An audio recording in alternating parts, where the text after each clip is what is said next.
The millionaire's boy had never taken a step on his own until the day his father stumbled upon the housekeeper in a moment so startling it shifted the course of their lives forever. There are chapters in life when we convince ourselves that everything is within reach, that grit, faith, and endless effort are enough to mold the future. That was the story of Rachel Johnson, a 23-year-old black woman raised in the rougher corners of Detroit. From the time she was little, she carried a relentless belief that persistence could rewrite her family's fate. She dreamed of the day she'd graduate college, land a reliable job, buy her mother a modest home, and send her younger brother off to a university where opportunities seemed endless. Every morning before the city woke, Rachel pulled on her worn sneakers and jogged down cracked sidewalks, lined with boarded-up shops and graffiti-tagged walls. She kept her eyes fixed on the dim horizon, promising herself in silence that she would not surrender. She scavenged old newspapers and tattered magazines from bus stations, teaching herself about places she'd never seen. She signed up for every free class offered at the local church. Each lesson, each scrap of knowledge, became another brick in the foundation she was building for a brighter tomorrow. But fate is rarely a straight road. One bitterly cold winter evening, tragedy arrived.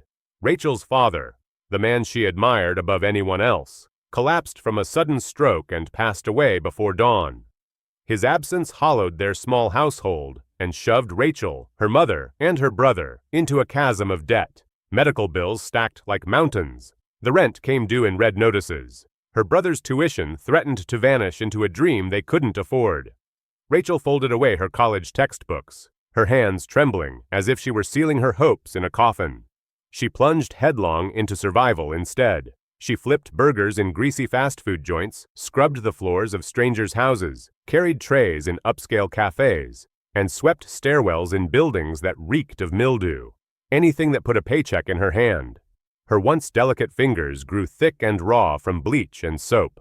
Her shoulders slumped from dragging herself through midnight shifts that seemed endless. Still, she bore it all without complaint. Every dollar meant her mother's medicine or her brother's future. Yet, as the weeks blurred into years, Rachel felt caught in a whirlpool of exhaustion.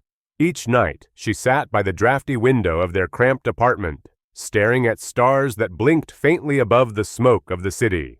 She searched the sky for a sign, any trace of hope.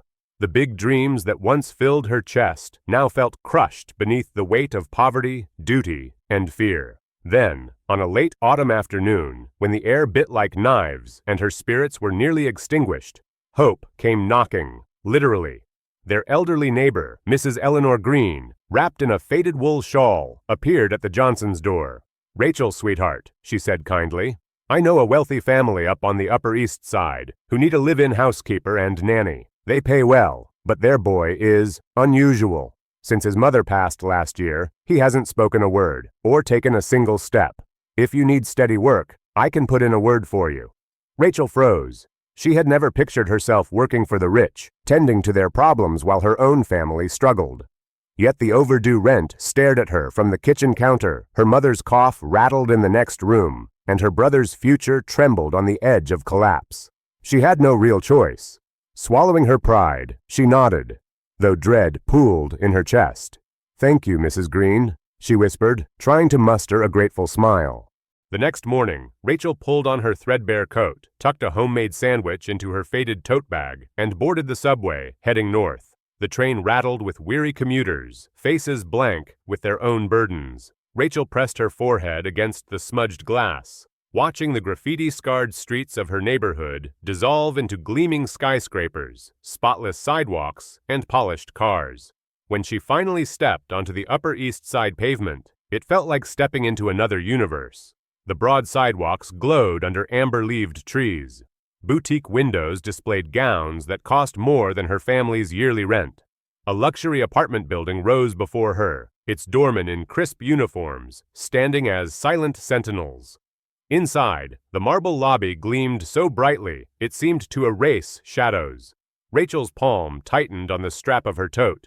She whispered under her breath, "For Mom. For my brother. I have to be strong." Her footsteps echoed softly as she walked down a corridor lined with polished mirrors and golden sconces. Finally, she stopped before an immense mahogany door carved with intricate swirls, the entrance to a world that would alter her life forever. The door swung open, a rush of cold air swept past her legs, and her heart thudded against her ribs. She stepped inside, dwarfed instantly by the cavernous space. A chandelier of sparkling crystal spilled light across a marble floor so reflective it mirrored her every step. The foyer unfolded like a museum exhibit.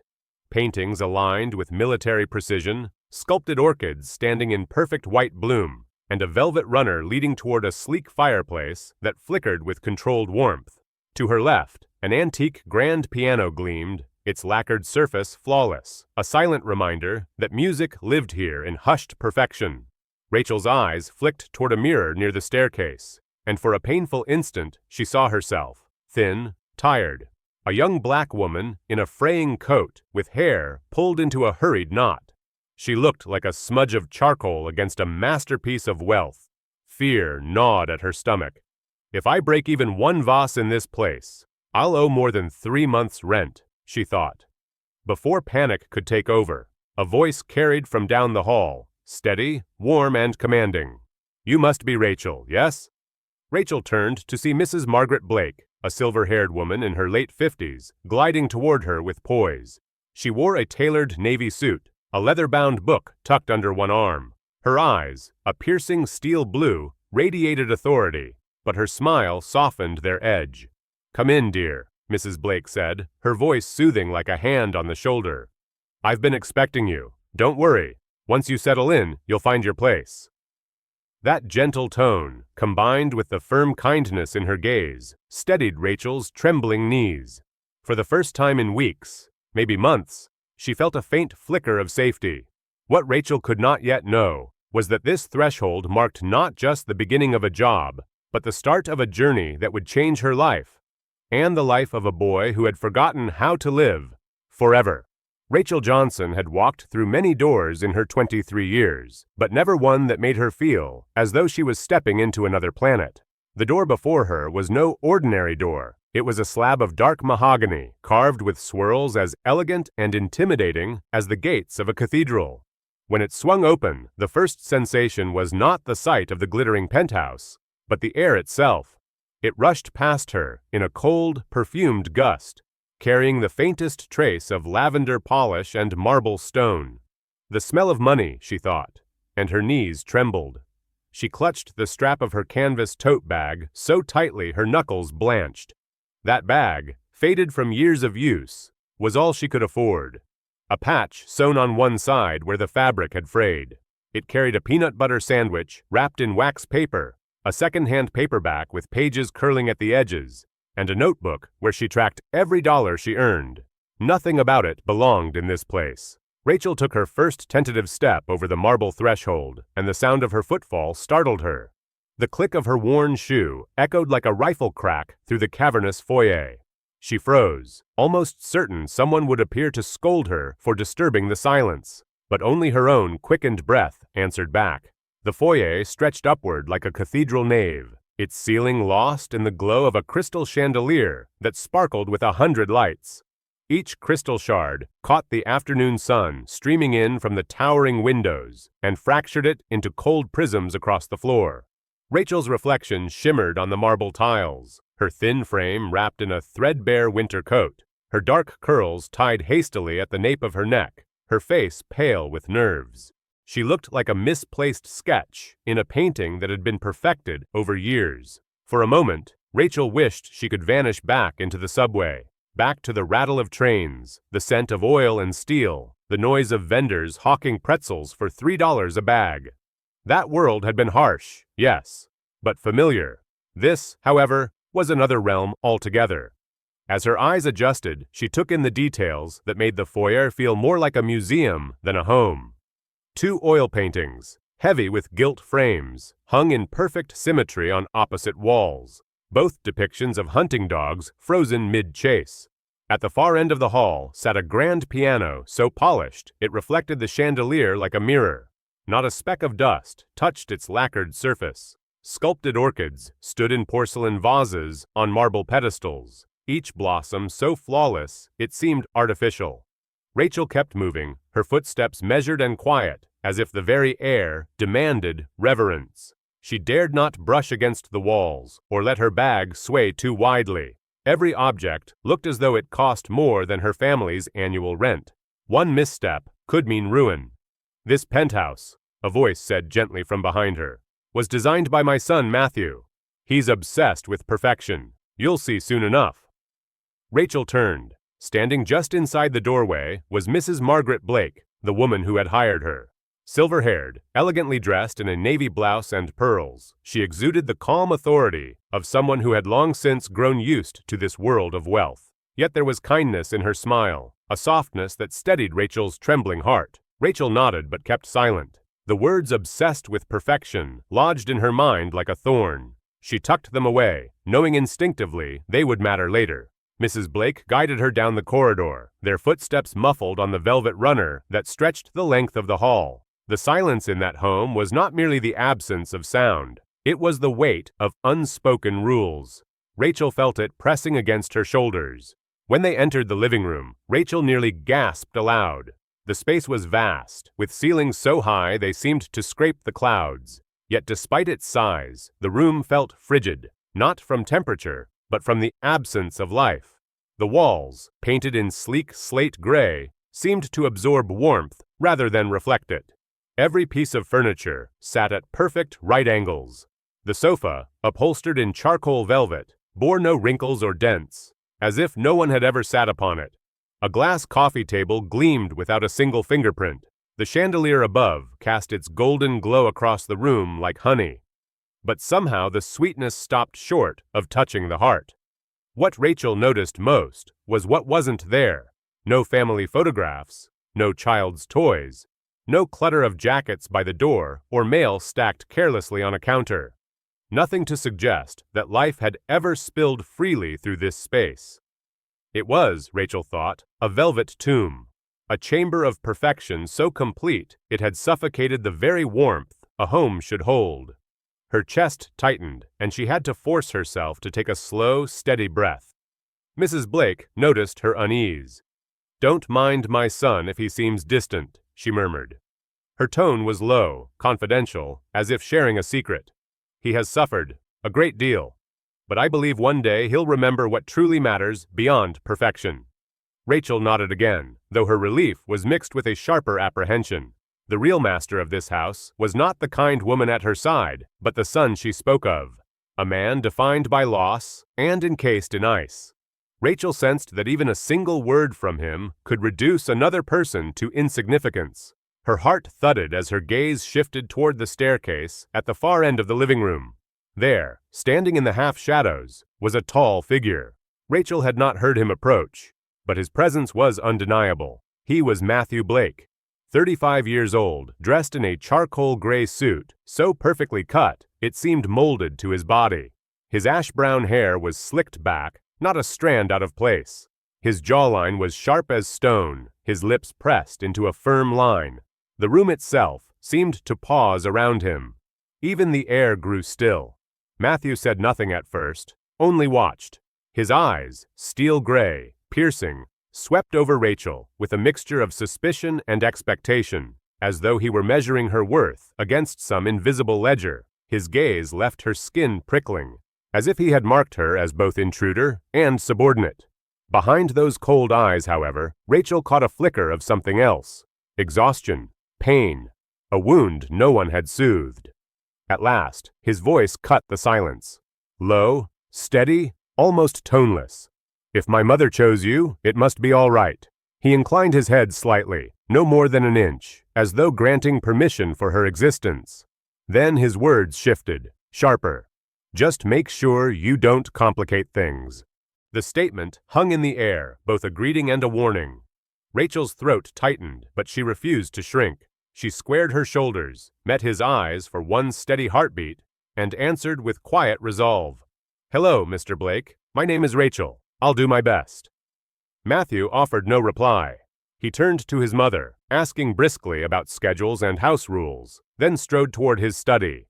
The door closed with a click so sharp it echoed through the room like the ceiling of a vault. Rachel exhaled only when he was gone.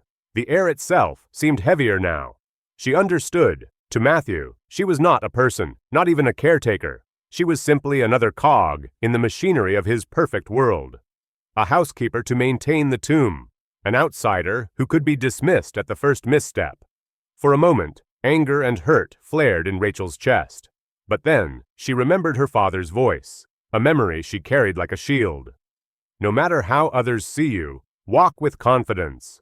No one can take your worth away unless you let them. She whispered those words silently to herself, and vowed she would not shed a tear.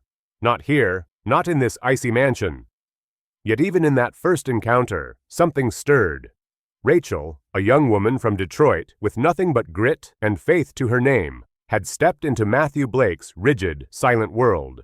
And her very presence, the color of her spirit, the resilience in her gaze, was already a disruption.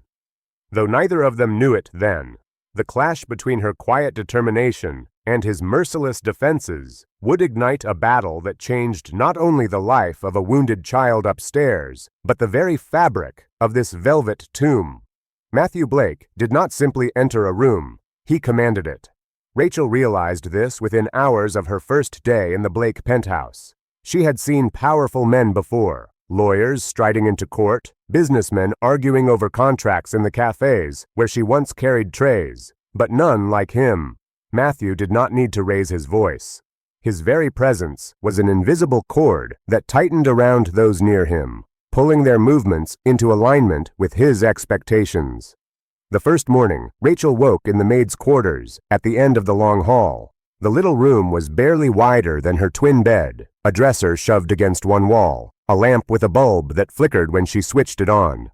She dressed quickly, smoothing her skirt, pulling her hair back. By 6 o'clock, she was polishing the walnut banister on the grand staircase, careful not to miss a single inch. At exactly 6:10, footsteps descended, steady, measured, deliberate. Matthew Blake appeared, wearing a gray suit crisp as if it had just come from the tailor. He adjusted his cufflinks, as though each silver clasp could determine the order of his day. Rachel froze with the polishing cloth in her hand, but he did not look at her.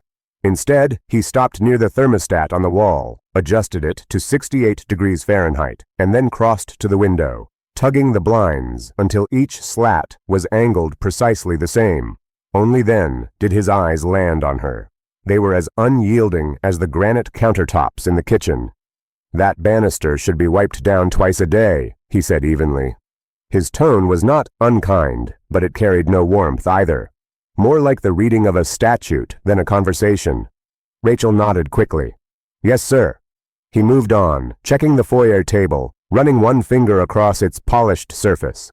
He found no dust, but his lips pressed tighter anyway, as though disappointed by the lack of imperfection to correct. Breakfast was no less a ceremony.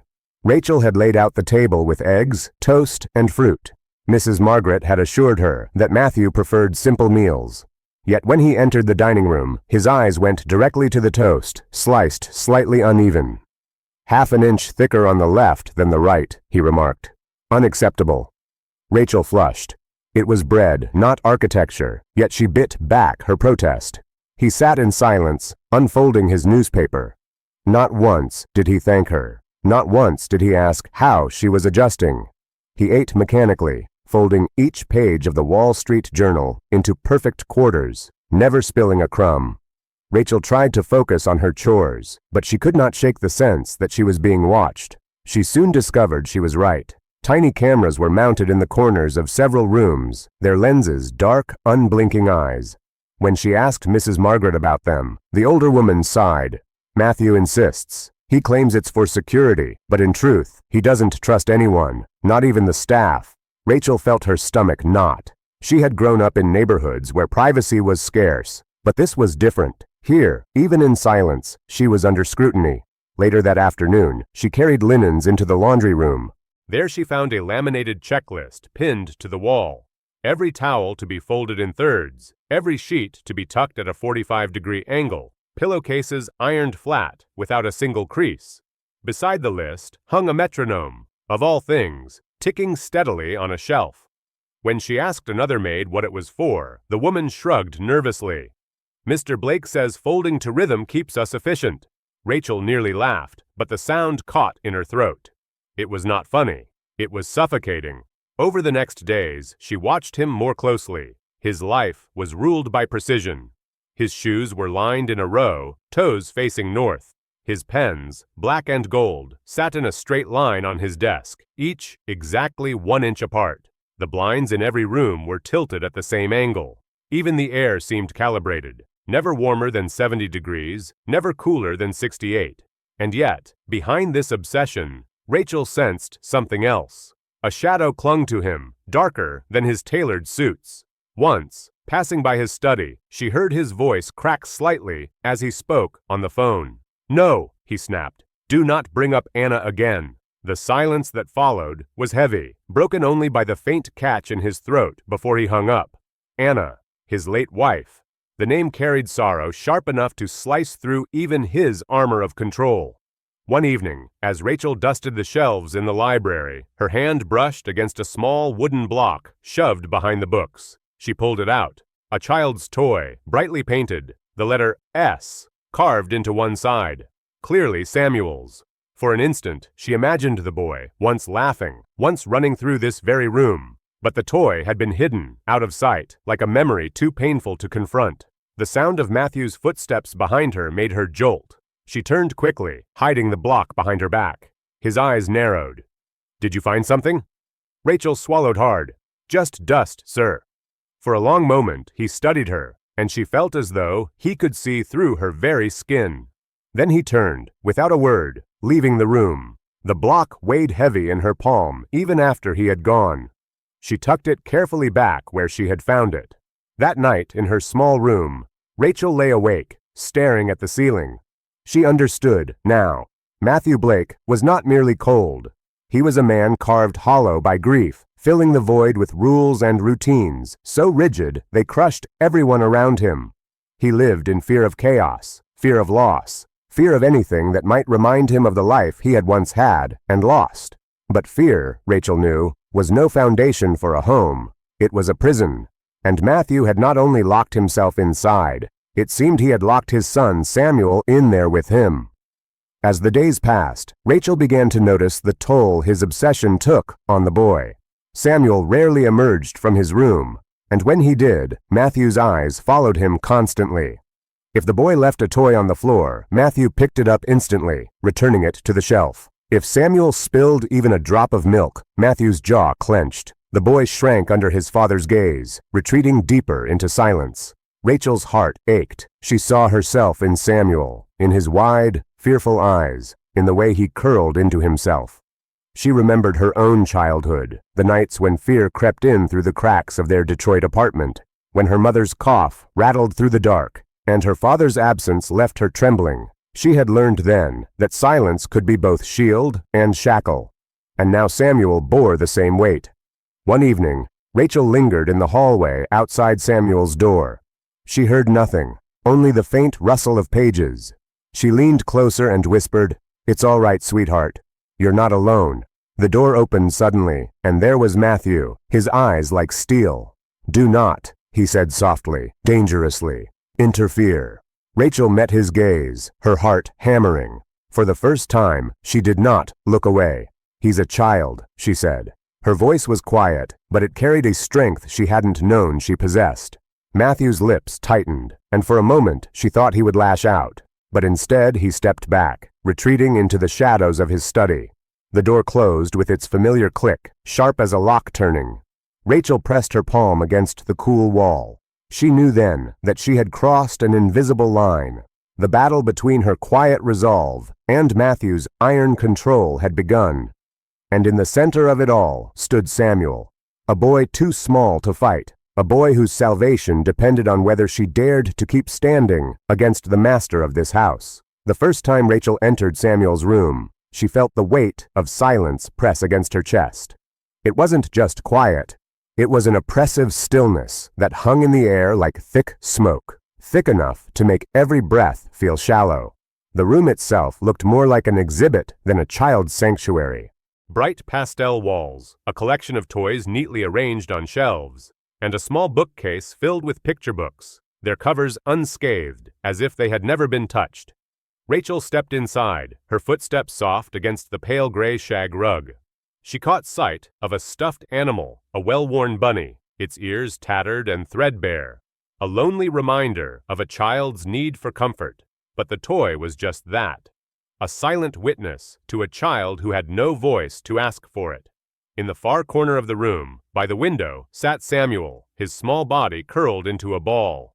His skin was pale, almost sickly under the light that filtered through the sheer white curtains, and his legs were tucked beneath him like a fragile bird afraid to take flight.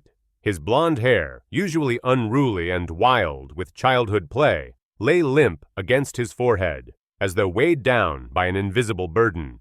He didn't move when she entered. His eyes, dark gray, too old for a child of his age, stared blankly out the window, unfocused, as though he was watching something far away, something no one else could see. The bunny, clutching tightly to his chest, was his only companion in that moment, its worn-out fabric an anchor in his silent world. Rachel hesitated at the door, unsure of what to do next. She had been a child once, had known the pain of loneliness. But this was different. Samuel wasn't just alone. He was trapped in his own silence, his own pain. And no one, least of all his father, seemed to know how to reach him. She took a step forward, then another, her movements slow and deliberate, careful not to startle him. When she knelt beside him, she noticed the slight tremor in his hand as he held the bunny, the way his fingers gripped its ears so tightly, as if it might slip away from him at any moment. His lips trembled too, but no words came out, not a single sound. For a long time, Rachel simply sat there, her presence a quiet comfort she hoped would somehow seep into the boy's heart. She didn't try to speak at first. She didn't know what words could reach him. Instead, she did what she remembered from her own childhood. She reached for the tattered fairy tale picture book she always carried in her bag, the one her mother had used to read to her. Samuel didn't look at her as she opened the book, nor did he seem to acknowledge the soft sound of her voice as she began to recite the stories. But Rachel didn't stop. She continued, her voice low and soothing, telling the tale of a brave little mouse who outwitted a fox to save her family. As she spoke, Rachel noticed something, just a flicker at first. Something in Samuel's posture began to soften. The tension in his shoulders, so rigid at first, seemed to ease. His grip on the bunny loosened ever so slightly. Rachel's heart quickened, but she didn't dare hope too much. She turned the page, continuing the story. And the little mouse, though small, was clever, and the fox, no matter how fierce, couldn't catch her. There was a shift in the room. It wasn't big, but it was there. Samuel's eyes, which had been unfocused before, now seemed to catch the words, just for a moment. A tiny movement, barely perceptible, shifted in his gaze. She leaned in a little closer, but kept a respectful distance, not wanting to overwhelm him. For a fleeting moment, Rachel thought she saw a flicker of recognition in his eyes. He didn't look away from her, but the silence remained. He still hadn't spoken. He hadn't moved much either, but something inside her told her that she was making a connection. She wasn't sure how long she stayed there, but the minutes stretched into what felt like hours. Finally, as if the weight of the world was pressing down on him, Samuel's small voice, rough and cracked, broke the silence. No. Rachel's heart stopped. He had spoken. The word was barely a whisper, but it was there. It was a sound. She leaned in closer, her breath catching in her throat. Samuel, sweetheart, it's okay. You're safe. She reached out her hand, but stopped just short of touching him. She didn't want to frighten him, but Samuel recoiled, his body tensing again, as if the word had been a mistake. His hand clutched the bunny harder, and his lips trembled as he squeezed his eyes shut. Rachel's heart broke, and she pulled her hand back, sitting still, watching him. The next few days passed in the same quiet rhythm. Rachel tried again, reading to him from the book, telling him stories. Sometimes she would leave little notes under the door. Nothing too direct, just small comforting words. You are brave. You are loved. Tomorrow will be a better day. But every time she tried to get closer, to connect with him, he retreated further into himself.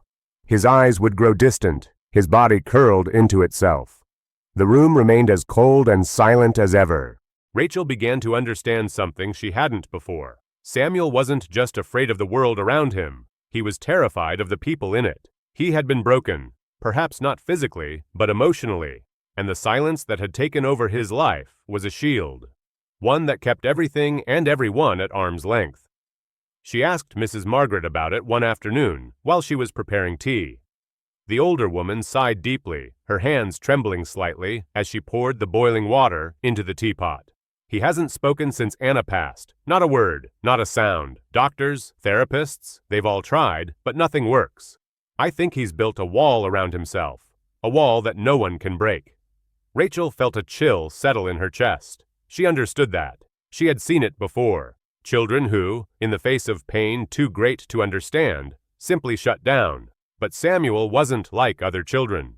His silence was suffocating, a deep well where no light could reach. That night, Rachel couldn't sleep. She lay in her bed, staring at the ceiling, the sound of the clock ticking steadily in the silence. In the quiet of the house, she could hear the faint murmur of voices downstairs. Matthew's voice, cold and sharp, though it was muffled by the distance. Rachel didn't need to hear the words to know what they meant. Control. That was what Matthew wanted. He wanted everything in its place, every movement calculated, every decision made with precision. He believed that if he could control everything, he could protect Samuel from the pain of losing his mother. But Rachel knew, deep in her bones, that this control was what kept Samuel trapped. The next day, when she returned to Samuel's room, she found him sitting by the window again, the bunny pressed tightly against his chest. This time, however, Rachel didn't approach him with the book. Instead, she simply sat beside him, just out of reach, and let the silence stretch between them. She waited. And waited. Eventually, Samuel shifted slightly, his small body stiff but not withdrawn. His eyes flickered toward her, then back to the window. And for the first time, Rachel didn't feel the need to fill the space with words. She let the silence sit between them like an old friend. It was a small victory, but it was something. Samuel wasn't looking away. He wasn't retreating. He was simply being. And in that moment, Rachel understood. Samuel's world wasn't one that could be rushed. It wasn't a world that could be fixed with stories or promises. It was a world that required patience, quiet, and trust, things that had been absent for far too long. As she sat beside him, Rachel made a vow to herself. She would break through. No matter how long it took, no matter how hard it was, she would find a way into Samuel's silent world. She would be the one who stayed. Because sometimes, just being there was enough. The penthouse, once an oasis of cold perfection, now seemed to hum with an undercurrent of tension. The marble floors, polished to a mirror sheen, reflected not only the light, but the shifting storm of emotions between Rachel and Matthew. She could feel it in the air, the subtle but unmistakable change between them. His eyes followed her every movement, his gaze calculating, like a chess player eyeing the next move. And Rachel? She knew she had entered dangerous territory. For the first time in her life, she was standing up to a force more powerful than anything she had ever known. Each day brought new challenges. It started small, just a comment here or there, an observation about the way she folded the towels or the way she polished the silver. You missed a spot. Don't forget the edges. Matthew's criticism was delivered with a calm that bordered on coldness, as though it were merely a fact to be stated, not a rebuke. But Rachel could feel it building, the weight of his silent judgment pressing down on her like a heavy stone. The tipping point came one evening when she was trying to comfort Samuel after a particularly hard day. She had noticed him retreating even further into his shell, his little body stiff as a board, his eyes glazed over in that familiar, distant way. He hadn't spoken in days, and Rachel was growing desperate. She decided to sit with him, just as she had before, with her worn fairy tale book. But this time, she decided to try something different, a song, something soft, something familiar to her. She began humming, the melody gentle and soothing, a lullaby her mother used to sing to her when the world outside felt too big, too harsh. For a brief moment, she thought Samuel might respond. His body seemed to relax slightly, and for the first time in what felt like forever, he looked at her, his gray eyes searching hers. It was a fleeting moment, one that lasted only a second before he shut down again. But it was enough. It was progress. That was when Matthew appeared in the doorway, his expression unreadable, his body rigid. His sharp intake of breath was the only sound that filled the room, and it was enough to send a chill straight down Rachel's spine. "What are you doing?"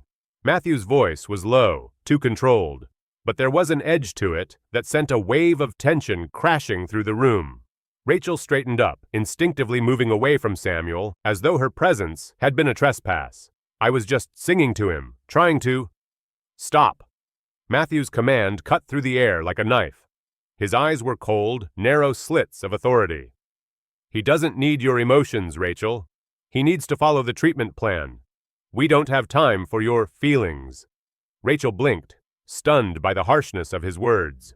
But she refused to back down. Not this time. She had seen the damage that Matthew's rigid control had done to Samuel. She could no longer stand by and watch him tighten the invisible chains around the boy's heart. "He's a child, Matthew," Rachel replied, her voice shaking but firm. "You can't just order him to get better. You can't control him like one of your objects." His jaw tightened. The air between them crackled, charged with the weight of unspoken truths. Rachel had crossed a line, and they both knew it. But there was something in Matthew's eyes now, something beyond the cold mask of the businessman, the stoic figure of a father who thought he could fix everything with rules. There was fear, raw and unguarded. "Don't ever speak to me like that," he growled. "You don't know what you're talking about. I'm trying to help him." Rachel felt her heart race, but she held her ground. "You're not helping him, Matthew. You're locking him in a cage." The words hung in the air like a thunderclap, loud and unrelenting. Matthew's fists clenched at his sides, his breath coming in short, sharp bursts. For a moment, Rachel thought he might lash out at her, might even fire her on the spot. But instead, he stepped back, his chest rising and falling with the weight of his emotions. "I know what loss feels like," Matthew said, his voice quieter now, but still laced with that raw edge. "I lost Anna. I lost everything. Do you think I want to lose my son too?" Rachel's heart softened at the mention of Anna. She had heard snippets of the story, Matthew's wife, gone too soon. But the depth of his grief was something Rachel had never truly understood until now. He wasn't just controlling Samuel to control his environment. He was trying to protect the last piece of his heart, the last connection to the woman he had loved. But protection, Rachel knew, could easily become suffocation. And that's what Matthew was doing. He wasn't giving Samuel room to breathe. He wasn't allowing the boy to heal. He was smothering him with his own fear. "You're not the only one who's lost someone, Matthew," Rachel said softly, her voice steady now. "But your son isn't Anna. He's his own person. You can't love him back to life by controlling him. You can't protect him by turning him into a prisoner." For the first time, Rachel saw the slightest crack in Matthew's armor. His shoulders slumped, and his eyes lost their fierce edge. He looked lost, as though he were drowning in his own grief and couldn't find his way out. "I don't know what to do," he admitted, his voice barely above a whisper. "I've tried everything, Rachel. I've tried everything, and nothing works. He won't talk. He won't walk.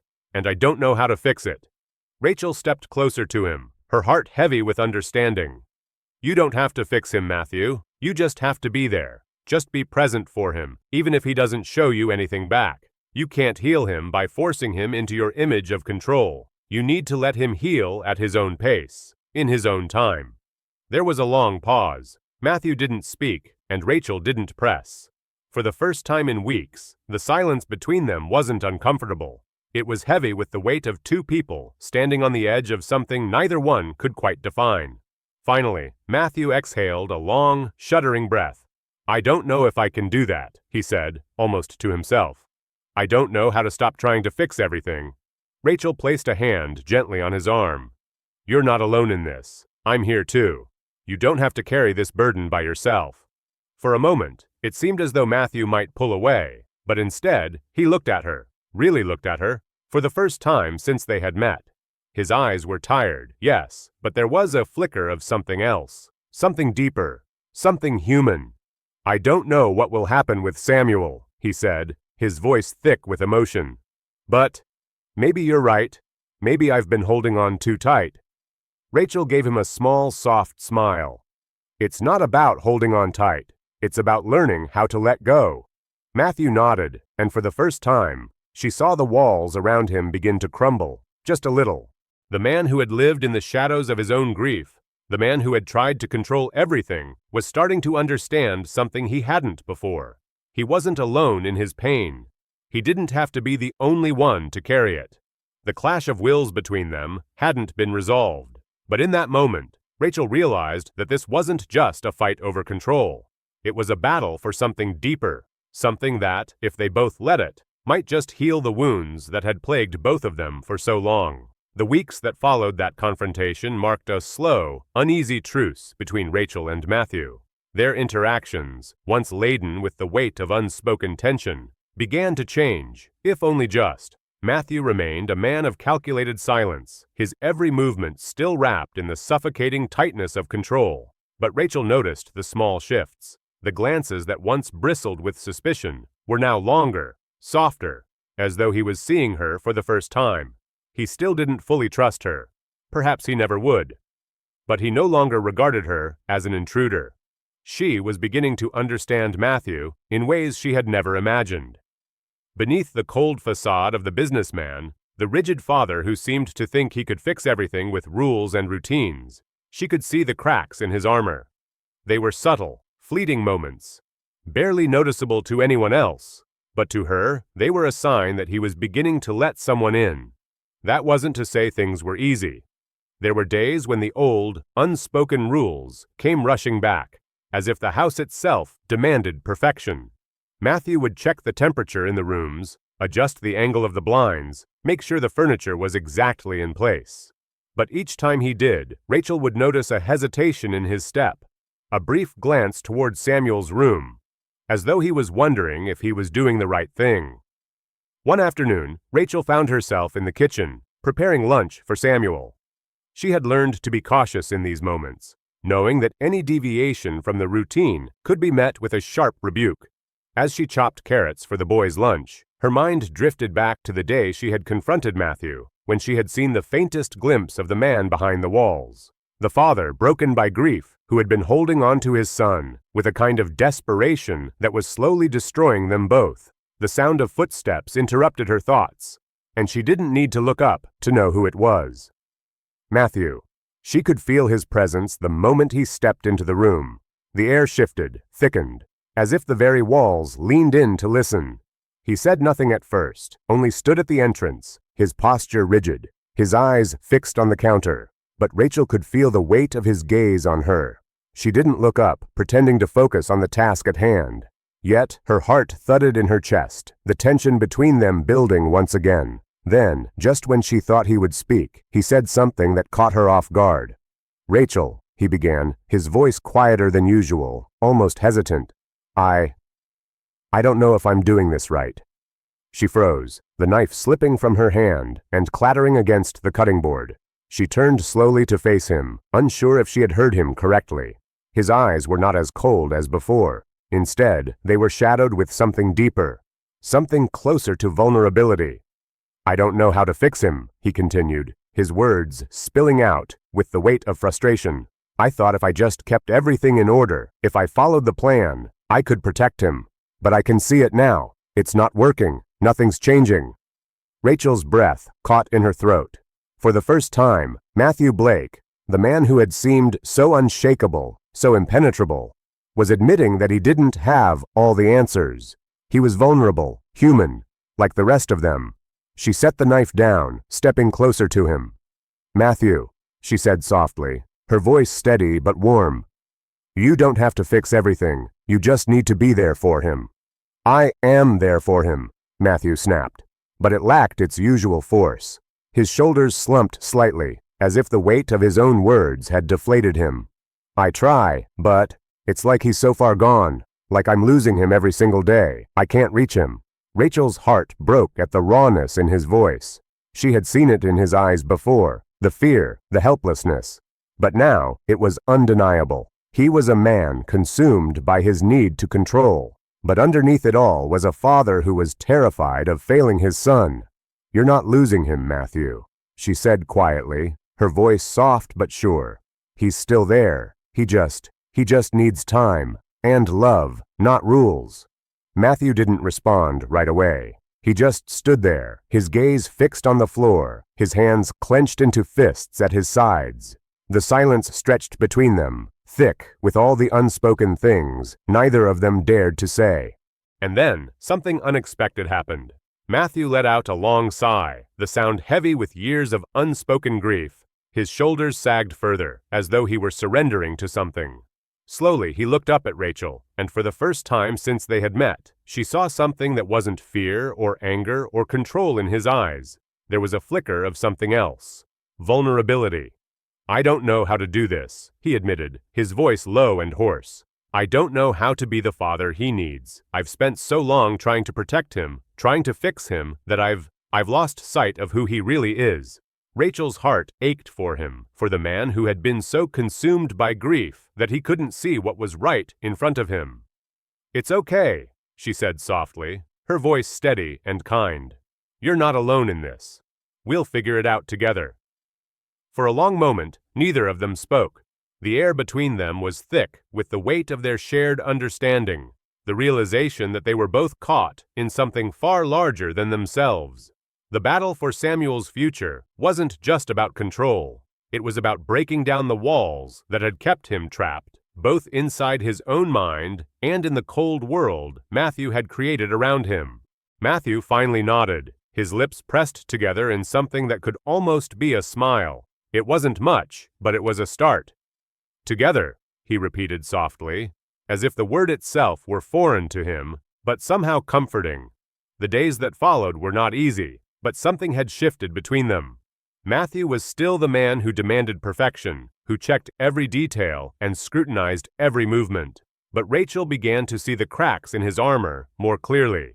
She saw the moments when he hesitated, when his hand would tremble just slightly as he adjusted the blinds or checked Samuel's lunch. The walls around him were crumbling piece by piece, and though it was slow and painful, it was progress. And most importantly, Samuel began to respond. Just a little at first, but enough to be hopeful. He would look up from his book when Rachel entered his room. He would reach for her hand, tentative at first, then more sure. His gray eyes, once so distant, began to soften, as if he could finally see through the fog of his own silence. It wasn't a miracle, and it wasn't immediate. But it was a beginning. And for Rachel, that was enough. The days after the small victory in the kitchen, when Matthew had finally acknowledged his own fears, his own doubts, were neither smooth nor free from tension, but they marked a new beginning. Rachel had never imagined she would be the one to crack the armor around Matthew Blake. The man who had lived a life of icy precision, of rigid control, now stood before her in a fragile state, a man just beginning to see the world through a different lens. But for every step forward, there were 2 steps back. Matthew was still Matthew. His temper was still sharp, his expectations rigid, and his ways were entrenched in years of habit. He had not yet learned to let go of the reins entirely. He had only begun to soften, and that softness was still tentative, still vulnerable, like a house built on sand, with the waves threatening to rush in at any moment. It was enough for Rachel to see that the cracks in his armor were widening, but they were far from wide enough to allow full access. The fortress of his grief, his pride, and his fear remained, looming over them both. In the mornings, Rachel would find herself tiptoeing through the house, adjusting to the new rhythm. It wasn't easy. There were days when Matthew's glances would still make her feel as though she were walking on eggshells. His sharp eye would catch every imperfection, every stray thread or misplaced spoon. But there was something different now, something in his eyes that spoke of quiet contemplation, something almost human. It wasn't just the cold, calculating businessman she saw anymore. The father, the man who had suffered unspeakable loss, was showing through, if only in glimpses. It was a delicate balance. Rachel could see the change in Matthew, but she also saw the fragility in it. One wrong move, one careless mistake, and she feared the walls would rise again, high and impenetrable. Still she persevered, taking each day as it came, understanding that the cracks she had begun to create would take time to widen fully. One particular afternoon, Rachel found herself sitting with Samuel in the playroom, the 2 of them silently assembling a toy train. Samuel, whose silence had once been so suffocating, had begun to speak in short bursts. Words, though still few, came more often now. He was hesitant, shy, but he had started to trust her. He was starting to remember how to laugh, how to be a child again. It wasn't much, but it was something. For Rachel, it was enough to keep pushing forward. She looked up as the door opened, and there, standing in the doorway, was Matthew. His presence was no longer the sharp, intimidating force it once had been, but there was still a weight to him, a gravity that pulled the room into his orbit. His eyes immediately fell on Samuel, who, despite his progress, still sat in silence, absorbed in his train set. Rachel held her breath, wondering what Matthew would do, what he would say.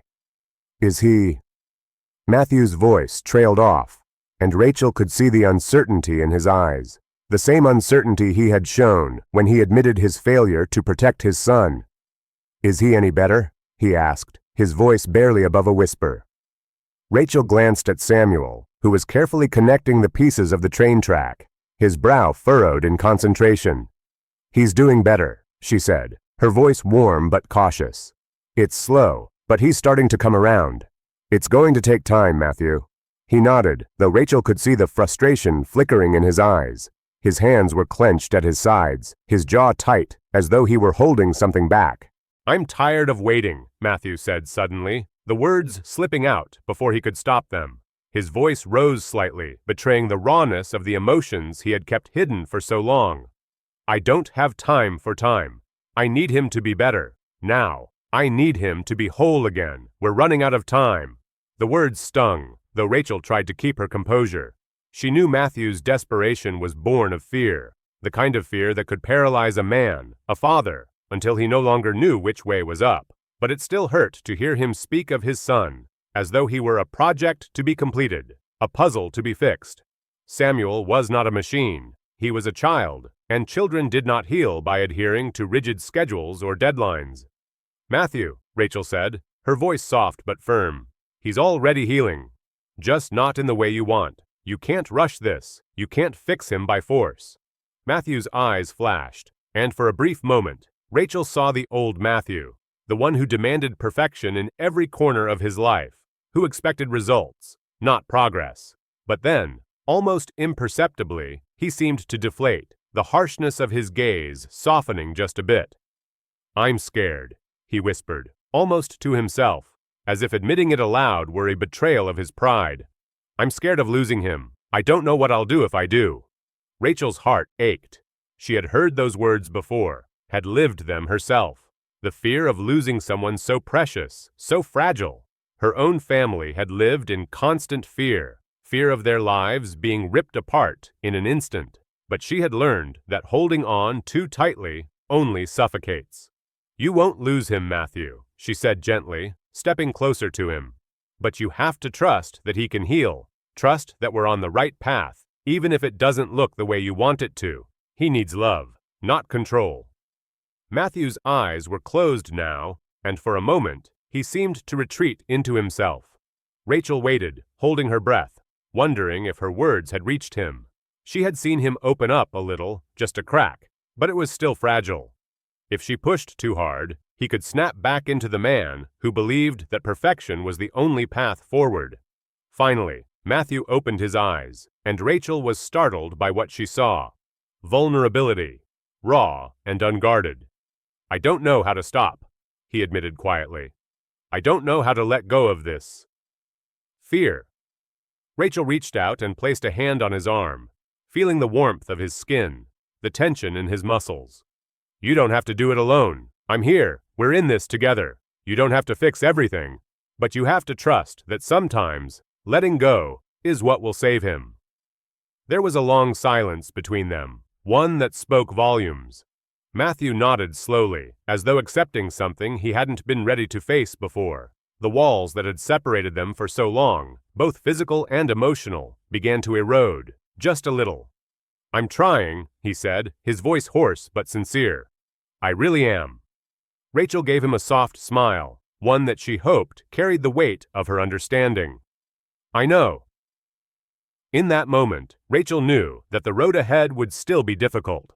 There would still be days when Matthew would fall back into old habits. Still be moments when the walls between them felt too thick to break through. But there was also something new, something fragile and yet powerful, that had begun to form between them. It was an alliance, built on the quiet understanding that they were no longer enemies fighting for control. They were partners, united by their shared love for Samuel, both trying to navigate the darkness and find a way through. Samuel's recovery, their recovery, would not be easy, but for the first time in a long while, Rachel felt hopeful. The path was still unclear, but she knew they could walk it together. By the time they reached Seattle, the air between Rachel and Matthew had shifted in a way neither of them had expected. The city, known for its misty mornings and towering pines, felt like a different world compared to the gleaming, perfect penthouse that had been both a prison and a sanctuary for Samuel. For the first time, there was an unspoken understanding between the three of them. The journey to Seattle was more than just a physical trip. It marked a turning point in their struggle, against grief, against fear, and against the suffocating weight of expectations. Rachel had researched every aspect of the therapy center they were visiting, the one that specialized in multi-sensory treatment for children with trauma. The idea of incorporating animals, music, and movement into Samuel's recovery was bold, but she knew it was the kind of approach that might work for him. Samuel had been trapped for so long inside his own mind, unable to express his pain. The idea of introducing him to a new environment filled with life and warmth seemed like the only way forward. But as much as she believed in this, she also understood how fragile this plan was. She knew how deeply Matthew's skepticism ran. He wasn't one to embrace something untested, especially not after the long string of failed therapies. When they arrived at the center, the first thing Rachel noticed was the smell. It wasn't the sterile, antiseptic scent of hospitals or the harsh chemicals of modern treatment rooms. Instead, it was a fresh, earthy smell, like rain on the forest floor. It was warm, inviting, and peaceful, a stark contrast to the cold, controlled environment they had left behind in New York. Samuel, still withdrawn, clung to Rachel's side as they entered, his eyes wide, his body stiff. The world outside had been so vast and overwhelming for him, and now, even though this was a safe space, the unfamiliarity of it all was enough to make him retreat further into his shell. Matthew, ever the skeptic, looked around with an unreadable expression. He was silent at first, but Rachel could feel the tension in him. She knew that part of him was still questioning if this would work, still grasping at the last threads of his tightly held control. The fear that had consumed him for so long was still there, buried beneath the surface. But this time, he wasn't the man in control. This time, he was simply a father, trying to figure out how to help his son find his way back to the world. "I don't know if this will work," Matthew said, his voice low, his words filled with a mixture of doubt and hope. He looked at Rachel, his gaze searching for reassurance. Rachel turned to him, her hand gently resting on Samuel's shoulder. "We don't know for sure, but it's a chance, and sometimes that's all we have left." The staff at the center welcomed them with open arms, guiding them through the facility, showing them the areas where children interacted with the animals, played music, and engaged in movement therapy. It was unlike any place Rachel had ever seen. Bright, vibrant, alive with energy. There was a quiet but palpable sense of hope in the air, something she hadn't felt in so long. They started Samuel's first session with the animals. A gentle golden retriever, wagging its tail, approached Samuel slowly, as if sensing his hesitation. Rachel's heart skipped a beat, as Samuel recoiled at first, his body going rigid. But the therapist, a calm woman with kind eyes, knelt down beside him. "It's okay," she said softly. "The dog just wants to be your friend." The dog, sensing Samuel's fear, sat down beside him, its head tilted slightly, as if offering silent reassurance. Rachel could see the change in Samuel's eyes. Something softened, just a little. He reached out tentatively, his fingers brushing the dog's soft fur. For a moment, the world seemed to pause. Samuel's hand trembled as he petted the dog, but it wasn't the same kind of fear she had seen before. It was curiosity. It was a spark of life, slowly beginning to surface after months of silence. Matthew stood off to the side, his arms crossed, his face unreadable. But Rachel noticed the subtle change in his posture. The tension that had once defined him was gone, replaced by something softer, something that resembled hope, even if it was fragile and uncertain. The next part of the therapy involved music. Samuel was guided into a room filled with soft, natural light, and a therapist placed a small guitar in his hands. The music was soothing, slow, and gentle, nothing too overwhelming. As Samuel strummed the strings, he hesitated at first, his fingers clumsy, unsure. But Rachel saw it, the tiniest spark of joy, the way his face softened as the music filled the room. He didn't play perfectly, but that wasn't the point. The point was that he was engaging with the world around him in a way he hadn't in months. It was in that moment, as she watched Samuel hold the guitar, that Rachel realized how far he had come. He wasn't healed, not yet, but he was taking the first steps. And those first steps were all that mattered. Matthew, who had stood at the door watching quietly, took a slow step forward. His gaze shifted between Samuel and Rachel, and for the first time, he spoke, his voice quieter than it had been in weeks. I never thought he'd do this. I didn't think he could feel anymore. His words were hesitant, almost as if he were testing the waters, afraid to acknowledge the change. Rachel turned to him, her heart full of compassion. He's always felt, Matthew. He just needed someone to help him find his way back. They continued the therapy sessions for the next few days. Samuel interacting with the animals, listening to music, participating in movement exercises that encouraged him to express himself through dance and play. Each day, a little more of the boy they had lost began to return. He wasn't speaking much, but he was smiling. He was making eye contact. And for the first time in months, Rachel could see the spark of hope in his eyes.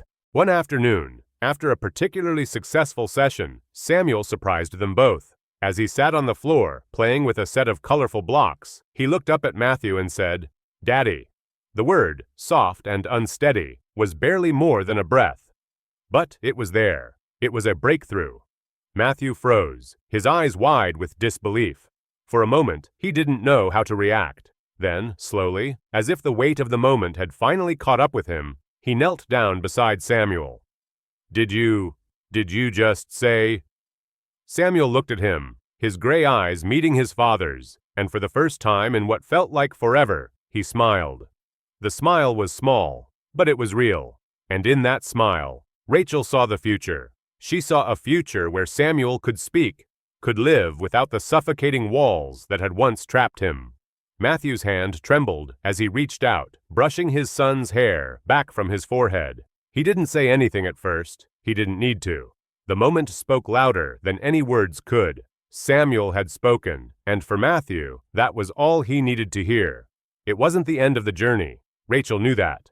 Samuel's road to healing would take time, and there would be setbacks along the way. But in that moment, they had something they hadn't had in a long time: hope. For Rachel, Seattle had proven something she had always known deep down. Healing wasn't a straight line. It wasn't something you could force. But with patience, with love, and with the right kind of support, it was possible. And now, with Samuel's first words, Rachel knew that the road ahead, though still long, would lead them to a place they could finally breathe again. The rain had finally stopped by the time they arrived back in New York, but the city, still shrouded in the aftermath of its storm, felt quieter than Rachel had ever remembered it. The air was thick, heavy with the promise of change, but also of uncertainty. After everything, after the long, painful journey to Seattle, the breakthroughs, and the fragile alliance they had forged, she didn't know what awaited them back in the penthouse. But when she looked at Samuel, clutching his stuffed bunny in the back seat, his eyes no longer hollow and distant, but soft and curious, she knew something had changed. He was still quiet, still uncertain, but the spark that had been buried so deep within him was finally beginning to flicker again.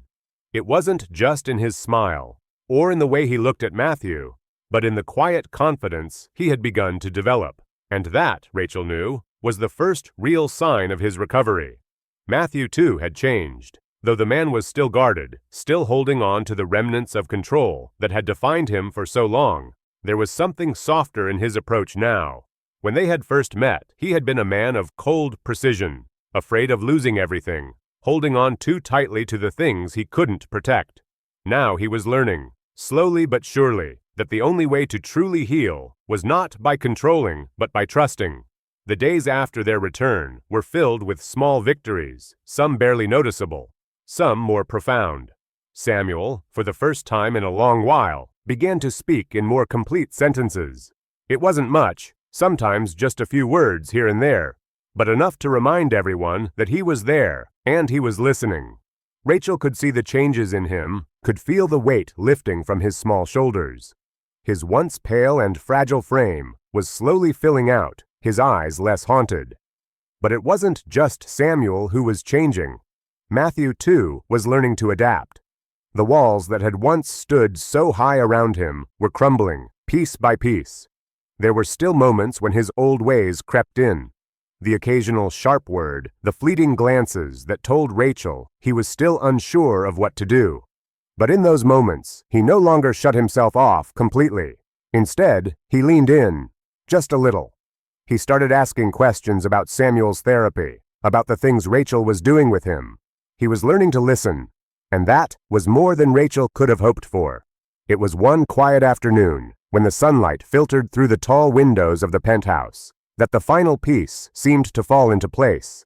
Rachel had been sitting with Samuel at the kitchen table, reading a book with him, when Matthew appeared at the doorway. This time there was no rush, no irritation in his demeanor. He simply stood there, watching them, his eyes softer than she had ever seen them. "I never thought I'd see this," Matthew said, his voice quiet, almost reverent. "I never thought I'd see him like this again." Rachel didn't speak immediately. She knew that, for Matthew, this wasn't just about Samuel. It was about him, too. The guilt, the fear, the endless pressure he had placed on himself to fix what couldn't be fixed. She saw him now for what he was, just a man, a father, struggling to find his way through a world that had taken too much from him. "Samuel's not fixed, Matthew," Rachel said softly, her voice carrying the weight of what she knew to be true. "None of us are, but we're healing, together." Matthew took a step into the room, and Rachel noticed the change in his posture, the way he wasn't standing so stiff, so formal anymore. He was simply present. For the first time, Rachel felt as though he was truly there, not as a man trying to maintain control, but as a father trying to be there for his son. Later that evening, after Samuel had gone to bed, Matthew and Rachel sat together in the living room. The once cold, imposing space now seemed a little warmer, a little less foreign.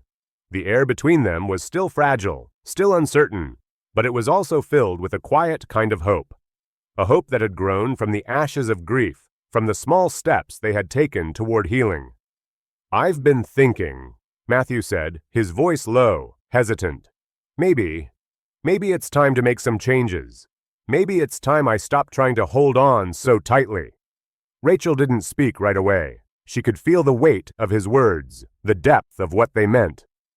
"It's not easy," she said finally, her voice steady. "But you're already doing it. You're here. You're trying. That's all anyone can do." Matthew nodded slowly, his eyes distant for a moment, before meeting hers. "I can't change the past. I can't undo what happened with Anna. But I can try to be a better father. I can try to be better for Samuel."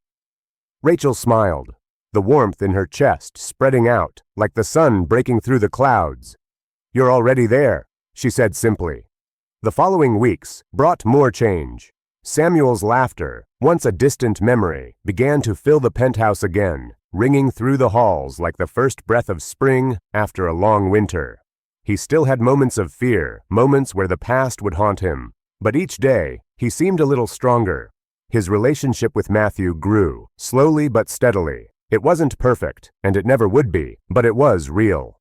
For the first time in months, Rachel saw a glimpse of the father and son she had always hoped they could be.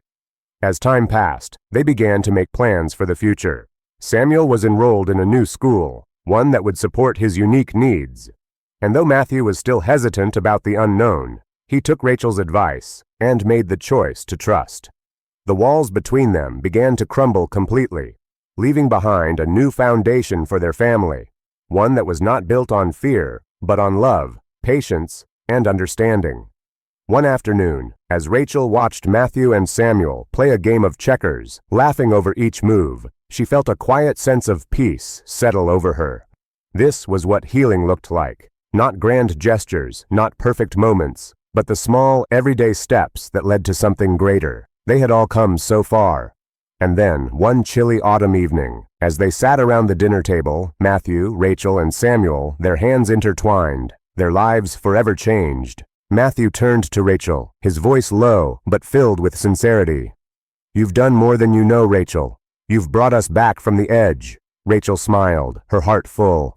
"We did it together. It's all of us finding our way."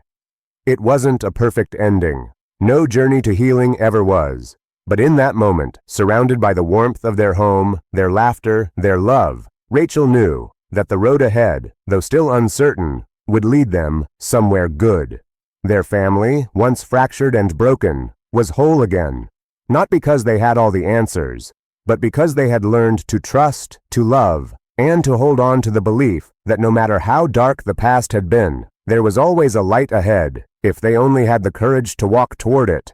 If you've enjoyed this story and the journey of healing, we'd love to hear your thoughts. What do you think is the most important thing when it comes to overcoming trauma and finding hope after loss? How do you think trust and patience can help rebuild broken relationships?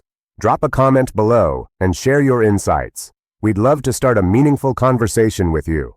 Don't forget to like this video, share it with someone who could use a little inspiration, and subscribe to our channel for more stories that dive into the power of love, healing, and personal growth. Together, we can create a space where hope is always within reach.